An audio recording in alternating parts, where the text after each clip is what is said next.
Preparei 6 transparências muito rápidas para fazer uma contextualização macroeconômica. Então, eu vou ser a partir dali para poder fazer o manuseio.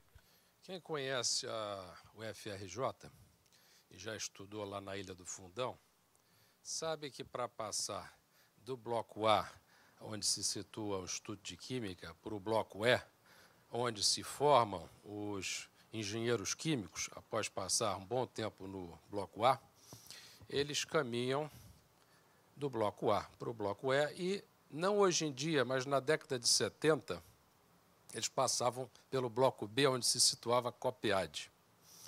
E lá eu estava em 7 de dezembro de 1979, quando tivemos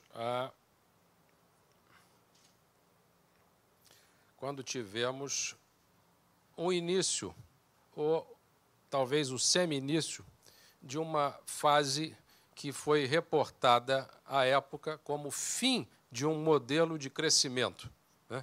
Nos anos de 79, em que o PIB, que se situava numa trajetória com determinada tendência até 1979, passou a ser quebrado com uma outra tendência a partir de 1980. Quando se tomam dois indivíduos absolutamente iguais nas preferências e nas características, em circunstâncias absolutamente iguais, o comportamento dos dois poderá diferir muito em função do prazo em que eles fazem o seu planejamento. Se o indivíduo acha que o mundo vai acabar amanhã, ele terá atitudes bem diferentes daquele seu colega que acha que o mundo não vai acabar amanhã. E a mesma coisa acontece com a economia. Quando nós olhamos essa tendência, nós nos lembramos em outubro de 79, o ministro Arnaldo Prieto saiu, entrou o ministro Murilo Macedo do Trabalho e ele passou as correções salariais de anualizadas para semestralizadas. Com isso, tornando uma inflação que era anual, a partir de 1982, numa inflação que passou a ser semestral, ou seja, a inflação de 70% passou a ser de anual para semestral, gerando entre 83 e 85 uma inflação da ordem de 220%. Por que isso é importante da gente analisar? Porque quando a poça d'água é grande, a gente dá 2 passos para trás antes de saltá-la. E hoje em dia se fala numa nova interrupção de um determinado modelo de crescimento, ou seja, há hoje em dia uma ideia de que o país crescia, não nessa época, mas nos dias de hoje, a uma determinada taxa e que essa taxa, daqui para frente, não poderá se sustentar se a condução macroeconômica for equivalente à que havia antes. Entretanto, cabe analisar qual a perspectiva intertemporal dessa análise. Algumas pessoas vão se ater à mudança da política salarial, à desvalorização do câmbio em 30% nesse dia fatídico de 7 de dezembro de 79, a pré-fixação da correção monetária e cambial, respectivamente, em 40%, em 45% e 40%, numa inflação que já ia no ano de 80% para 100% ao ano, porque está com uma temporalidade restrita aquele ano.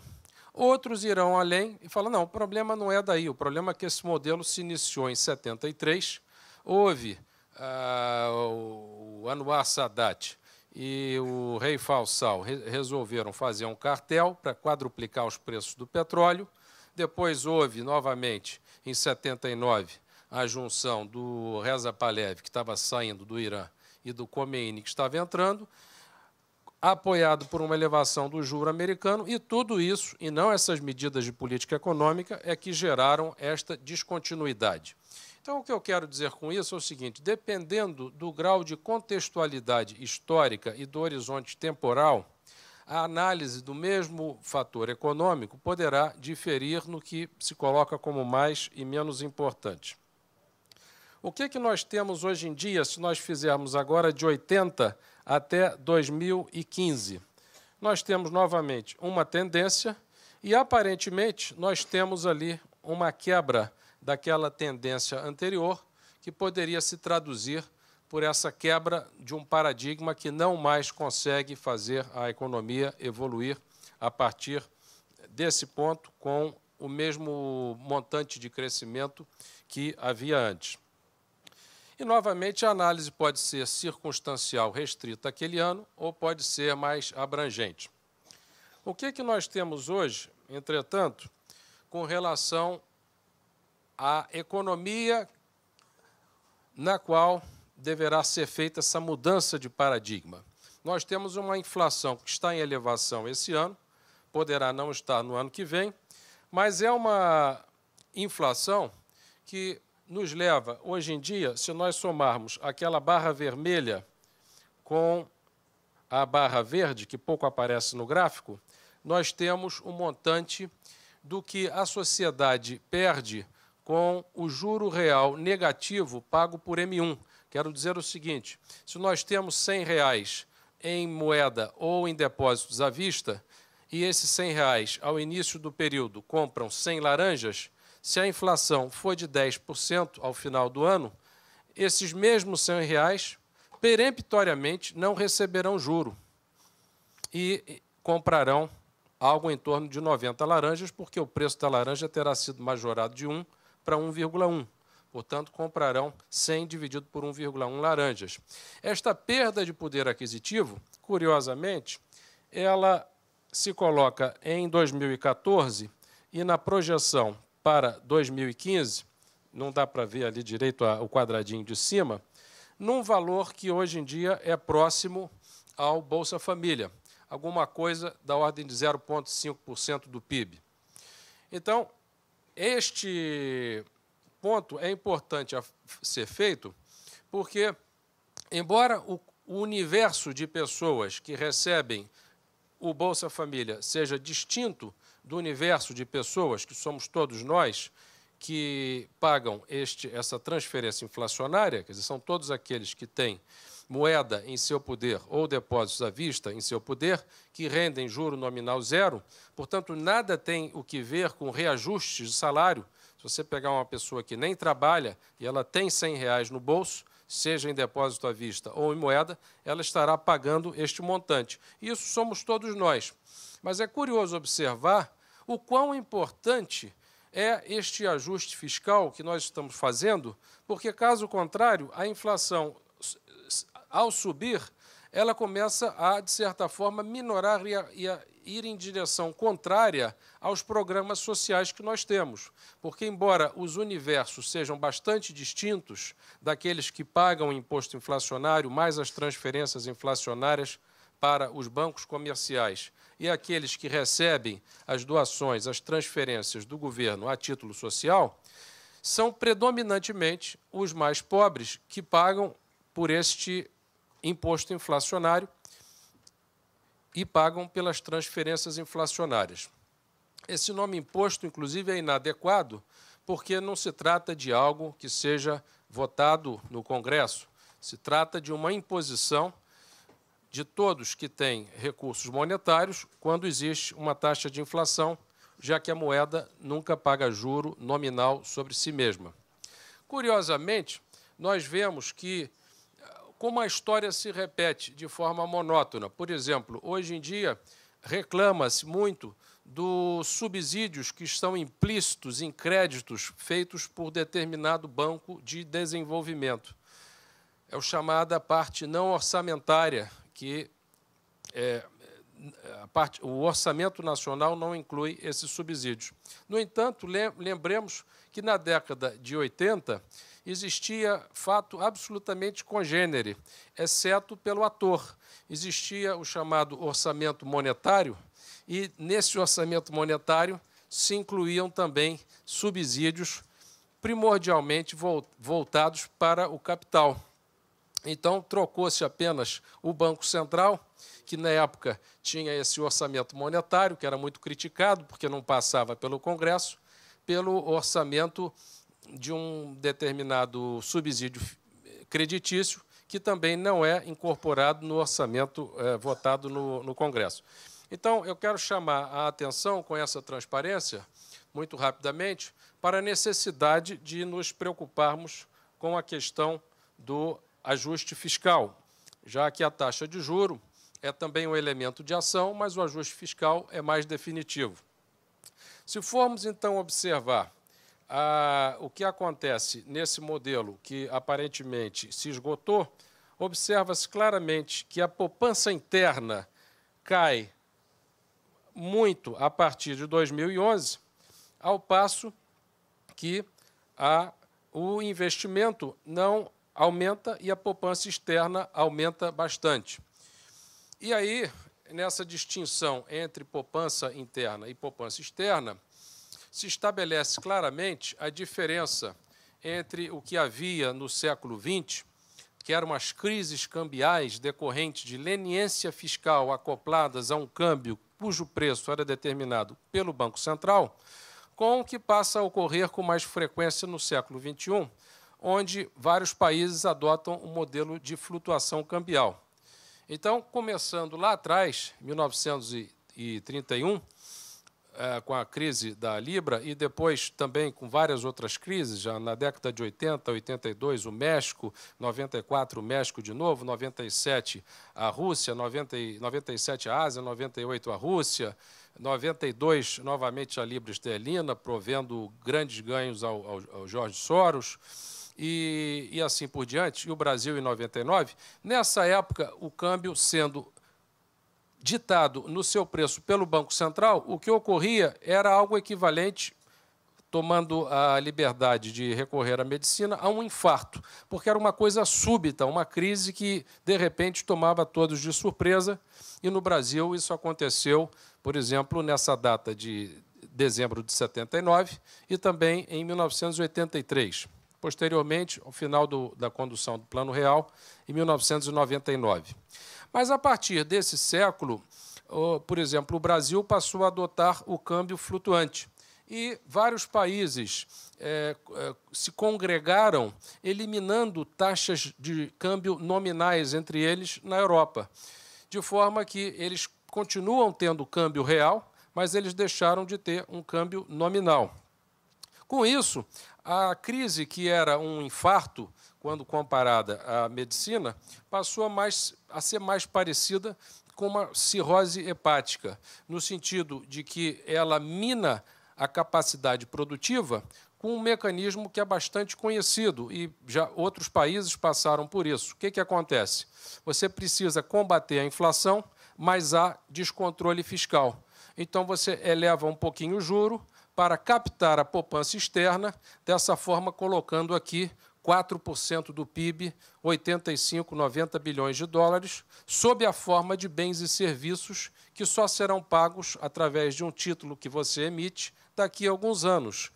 Essa provisão de bens e serviços através de consecução de poupança externa, o resto do mundo produzindo e deixando de consumir para lhe dar, e você dando a eles um papelzinho dizendo que vai pagar no futuro, ela faz com que o excesso de demanda possivelmente existente na economia tenha como contrapartida não necessariamente aquela elevação grande de preços, mas um débito para com o futuro. Então, esta é a espécie de bomba de nêutrons que se submete um país quando ele tem leniência fiscal acoplada a câmbio flexível, que é uma coisa mais típica desse período agora. Como que os Estados Unidos, por exemplo, no segundo mandato do Reagan, como eles fizeram para resolver esse problema, que era congênere? Eles tinham esses déficits gêmeos também, do governo e das contas correntes. Reuniram-se, se não me engano, eram 2 republicanos e um democrata, e propuseram o plano Gramm-Rudman-Hollins, que no início não andou bem das pernas por questões aí institucionais, mas posteriormente, no primeiro governo Clinton, já levaram a economia a um crescimento sustentado. Então, uma forma de resolver essa questão se dá através da visão fiscal, porém, usando um instrumento muito antigo que se chama orçamento como variável de gestão macroeconômica. Qual é a vantagem de utilização deste instrumento, que é uma instituição que precisa ser redesenhada no país? É que você, ao ter uma votação no Congresso que impõe determinadas despesas, não dá ao ministro o custo político de ter ele que identificar as despesas a serem reduzidas ou os impostos a serem aumentados. Ele, ministro, apenas dirá: este orçamento dava um déficit de 10, tem que continuar dando 10. Vocês têm aqui essa instituição, vocês votem aonde será feita a redução de despesas equivalente ou onde será feita a majoração de impostos. O custo político não é imputado ao ministro, mas sim a toda a classe do Legislativo, que precisará dizer, com base no orçamento, de onde sairão aqueles recursos. E observa-se também, nessa trajetória brasileira, como a poupança interna cai, a poupança externa até aumenta e o consumo se eleva bastante. Então, este gráfico ele é a fotografia do quase final de um processo de cirrose hepática econômica. Por que cirrose hepática? Porque ela vai, aos poucos, na medida que você eleva o juro e capta poupança externa, serão as indústrias que exportam, exatamente como colocou o ministro, aquelas onde há a ponta da inovação tecnológica, que serão retiradas do mercado aos poucos. E, na medida que você eleva o juro, será exatamente um investimento privado nacional que será deslocado. Então, este tipo de ação que conjuga leniência fiscal a câmbio flexível gera uma doença muito diferente daquele infarto do miocárdio, que era a leniência fiscal com câmbio fixo, responsável por todas aquelas crises monetárias, mas gera um processo de destruição da capacidade produtiva daqueles que dependem do câmbio para fazer as suas exportações. Então, há de se ter muito cuidado com isso daqui para frente. E a parte macro que eu gostaria de contextualizar é apenas essa, quer dizer, da necessidade, da pertinência de nós nos preocuparmos com a questão fiscal, como os Estados Unidos, em 1985, introduziu esse plano orçamentário.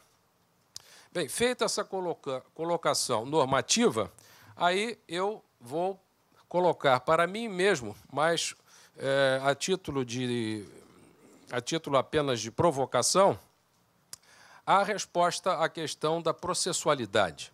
Quer dizer, por que é que os economistas apontam, como eu acabei de fazer, uma situação complicada, ou seja, uma vertente positiva, dizendo como as coisas são, e depois ele aponta, como eu apontei, por exemplo, a concentração na instituição orçamentária de forma normativa, mas se frustram de apontar a parte processual.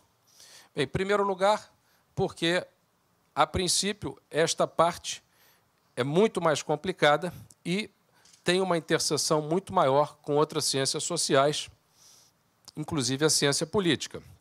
Mas eu me permitiria fazer um devaneio no seguinte sentido: se uma sociedade tem políticas, como as colocadas pelo ministro, que são colocadas por uma determinada elite intelectual, e se essas políticas não são perseguidas a contento, aonde que nós devemos procurar o motivo para isto? E aí eu retrocederia até Thomas Hobbes, que colocou no seu contrato social uma questão muito importante, é que os indivíduos racionais que abdicariam das suas liberdades individuais, acedendo à possibilidade de ter um leviatã, um determinado soberano ao qual eles se curvariam, ou faziam nesse contrato social, e também no de Locke, no de Rousseau e no de Edmund Burke, a partir de igualdade de condições no estado natural. Ou seja, se nós queremos realmente pensar num contrato social que seja mais efetivo na consecução de políticas que são apontadas por determinados profissionais, se a gente observa o que nos colocam os cientistas políticos e o que nós temos, observa-se uma grande disparidade. Por quê? Porque esses contratos sociais, seja o de Hobbes, o de Locke, o de Rousseau, o de Edmund Burke, eles pressupõem o véu de ignorância rosiano de muitos do século XX. Eles pressupõem que todos são iguais e que todos terão a mesma parcela na delimitação dos resultados. Ao passo que, no nosso país e em vários outros países, não é só no Brasil, e também não é só no Brasil que existe essa dificuldade de fazer as coisas avançarem na prática, não se observa isso. Há uma representação do capital que, de certa forma, inibe ou desincentiva a representação democrática do indivíduo.